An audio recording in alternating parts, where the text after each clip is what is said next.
आओ झुककर सलाम करें उन्हें जिनके हिस्से में ये मुकाम आता है, कि आओ झुककर सलाम करें उन्हें जिनके हिस्से में ये मुकाम आता है। किस कदर खुशनसीब है वो लोग, खून जिनका वतन के काम आता है। आज 26 जनवरी के शुभ अवसर पर यहाँ मौजूद मुख्य अतिथिगण, सम्मानित मंच, अभिभावकों और सहपाठियों को गणतंत्र दिवस की हार्दिक शुभकामनाएं। मैं Rizwana class 12 science new genius classes की छात्रा आज बेटियों की शिक्षा के बारे में कुछ कहना चाहूंगी कि मैं कली हूँ तुम्हारे घर की, मुझे क्यों बढ़ने नहीं देते, कि मैं कली हूँ तुम्हारे घर की, मुझे क्यों बढ़ने नहीं देते, चलता है तुम्हारा वश मुझसे, मुझे क्यों पढ़ने नहीं देते। मेहमाने किराम, आज का दौर तालीम का दौर है, एजुकेशन का दौर है। आज देश ने चाहे कितनी भी तरक्की कर ली हो, लेकिन देश में रहने वाले लोगों की पुरानी और रूढ़िवादी सोच ने अभी तरक्की नहीं की है।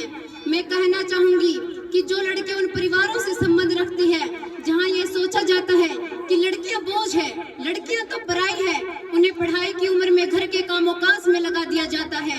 यदि आप उन्हें घरों में रखते हैं तो आप देश के आधे हिस्से को सीखने से दूर रख रहे हैं। आप उन्हें उन सभी चीजों से दूर रख रहे हैं जो अपनी शिक्षा पूरी तरह से प्राप्त करने में सक्षम है। यदि हम राष्ट्रीय विकास और प्रगति के बारे में बात करते हैं तो हमें लड़कों व लड़कियों को समान रूप से देखना चाहिए।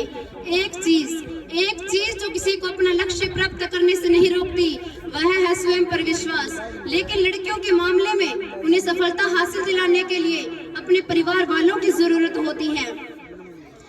जो लोग उन्हें सीमित जेंडर के आधार पर स्कूल भेजने से रोकते हैं, उनका मानना है कि लड़कियों की कमाई से केवल उसके ससुराल वालों को ही लाभ मिलेगा, जिसकी वजह से लड़के के परिवार वाले शिक्षा में कम खर्च करने में रुचि रखते हैं। आपको लड़कियों में शिक्षा में खर्च करने के बजाय उनकी शादी में खर्च करते हो। आपको शादी में खर्च करने के बजाय उसकी शिक्षा में खर्च करने की जरूरत है। अगर आप उनकी शिक्षा में खर्च करोगे तो एक लड़की एक वकील, एक डॉक्टर, एक पुलिस कमिश्नर, यहाँ तक कि सेना की अधिकारी बन सकती है। ये सब बनने के लिए हम लड़कियों को अपने परिवार वालों की जरूरत है। हमें उन लोगों की जरूरत है जो हमारा साथ दे और हौसला दे कि आप कर सकती हैं।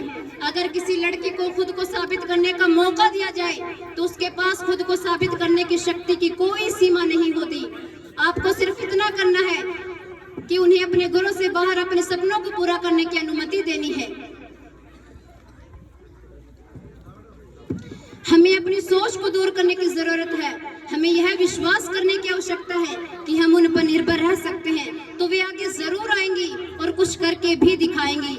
आज यहाँ पर उपस्थित सभी युवाओं और बुजुर्गों से मेरी यही अपील है कि यदि आप समाज को शिक्षित करना चाहते हैं तो पहले अपनी बेटियों को शिक्षित करो, तभी यह देश प्रगति कर पाएगा।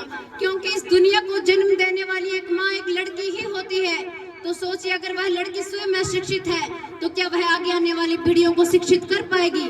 अगर यही सही है तो सोचिए आज आप यहाँ होते जहाँ आज आप हैं। अगर आप चाहते हैं कि आगे आने वाली पीढ़ी आपका अनुसरण करे तो सोचिए लड़कियों को शिक्षा दिलाना कितना महत्वपूर्ण है। यदि हम अपनी सोच बदलें तो हम इन सभी समस्याओं जैसे हमारी बेटियों के प्रति हमारा नजरिया, उन्हें शिक्षित करके देश की प्रगति को एक नया रूप दे सकते हैं। इसलिए मैं अब आखिर में चंद लाइनें कहना चाहूंगी कि मैं भी सांस लेती हूँ, पत्थर नहीं इंसान हूँ, कि मैं भी सांस लेती हूँ, पत्थर नहीं इंसान हूँ, जज्बातों में जीती हूँ, बेटा नहीं पर बेटी हूँ। जीवन पार लगा दूंगी, अपना लो मुझे, मैं बेटा भी बन जाऊंगी, कि जीवन पार लगा दूंगी, अपना लो मुझे, मैं बेटा भी बन जाऊंगी। दिया नहीं कोई भी मौका, बस पराया बनाकर सोचा, कि दिया नहीं कोई भी मौका, बस पराया बनाकर सोचा।